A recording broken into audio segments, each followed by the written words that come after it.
の処理方法を使っています。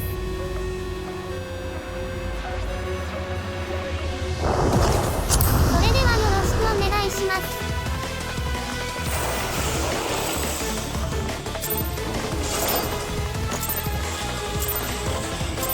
開幕は MP に多くアタッチをするので、汚いを揃え、オーロラなど低めのガスをしておくと良いです。全体攻撃のメテオレインをリスライザルで軽減します。占いはメテオレイン後に割れてくれます。このアトムの機体には、強ガスと占い系を入れて、線の外側に立つのを忘れずにしましょう。今回はシャドウギジルを入れ忘れてます。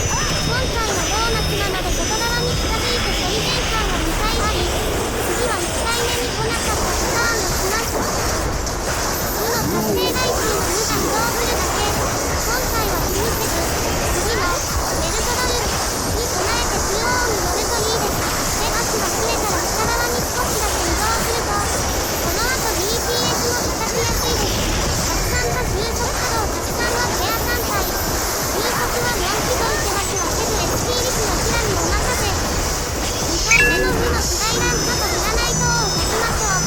今回は連単位と線が2本なので4機動手です。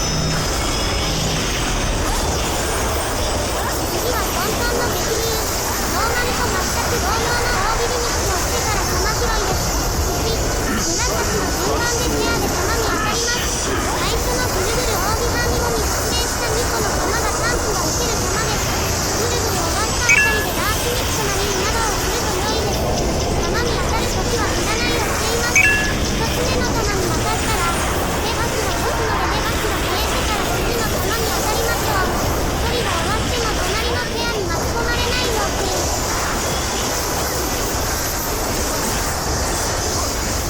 次のガスはノーマルと全く同じギミックで、AOE 範囲の長い塔の間に立つと良いです。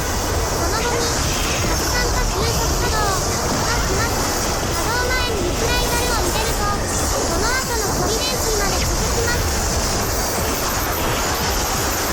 処理電水でパンチの量産に移動。着弾後に凍らないよう動き回りましょう。ガンガスと占い系を足します。全体攻撃のメテオレインが来るので、リスライザル。こ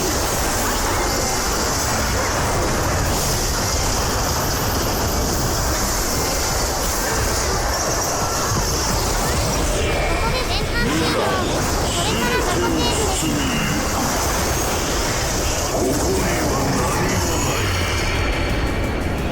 中央の連単位を踏まないように、大まかにコースに参考場所で待機。ノックバック予想が出たらアムレン。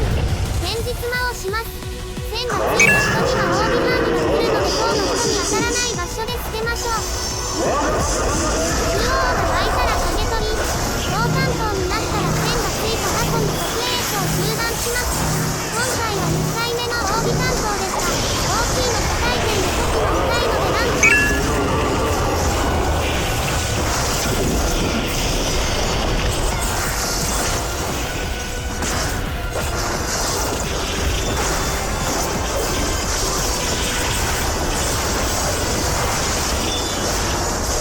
ここで2回目の塔。大尾担当の人は当てないよう注意。過去が湧いたらタンクの場合は速中段型を。うちらは自分に S が DPS は自然に注意。強攻撃が来るので強ガスと占い系を。過去を倒したら中央に固定。倒したらさらに中央に出現する。光の兆しを攻撃。時間の余裕はあるのでバーストは温存。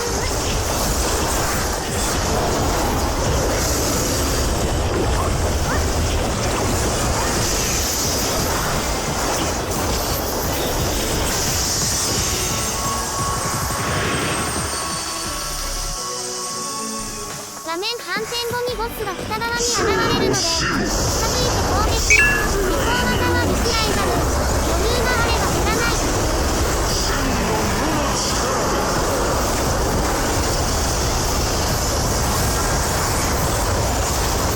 MP はここでボスを南側に突っ張ってください。ボスの向きは変わらないけど、その後の機能、アルマデストの SP リスライザル。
これで僕 N